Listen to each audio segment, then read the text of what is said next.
Madam মুই তোরে বললাম না বিষয়টা মাথায় নিও না।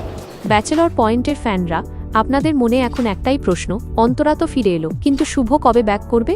গল্পের প্রয়োজনে অন্তরা ফিরেছে, কিন্তু শুভর অনুপস্থিতি যেন দর্শকদের আক্ষেপ আরও বাড়িয়ে দিচ্ছে। আপনাদের মধ্যে অনেকেই জানেন, শুভ চরিত্রে অভিনয় করা জনপ্রিয় অভিনেতা মিশু সাব্বির এখন বর্তমানে বাংলাদেশে নেই। মিশু সাব্বির এখন কানাডায় রয়েছেন। কানাডায় তার ব্যস্ততা এবং অবস্থানই হল সিরিজে তার সরাসরি অনুপস্থিতির মূল কারণ। এই কারণেই আমরা নতুন পর্বগুলোতে তাকে ফিজিক্যালি ব্যাচেলর হাউসে দেখতে পাচ্ছি না।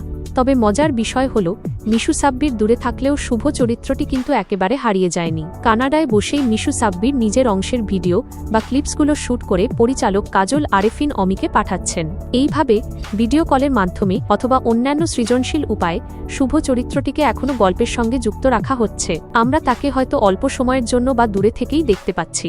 যদিও আনুষ্ঠানিকভাবে কোনো ঘোষণা নেই, তবে পরিচালক অমি ইঙ্গিত দিয়েছেন যে শুভকে মিস করার দিন হয়তো খুব তাড়াতাড়ি শেষ হবে। ফ্যানরা আশা করছেন, যখনই মিশু সাব্বির বাংলাদেশে ফিরবেন, ব্যাচেলর পয়েন্টের শুভর প্রত্যাবর্তন হবে অত্যন্ত নাটকীয় এবং জমজমাট। তাহলে আপাতত ধরে নেওয়া যেতে পারে, মিশু সাব্বিরের কানাডায় অবস্থান এবং গল্পের প্রয়োজনেই শুভর প্রত্যাবর্তন কিছুটা দেরিতে হতে পারে।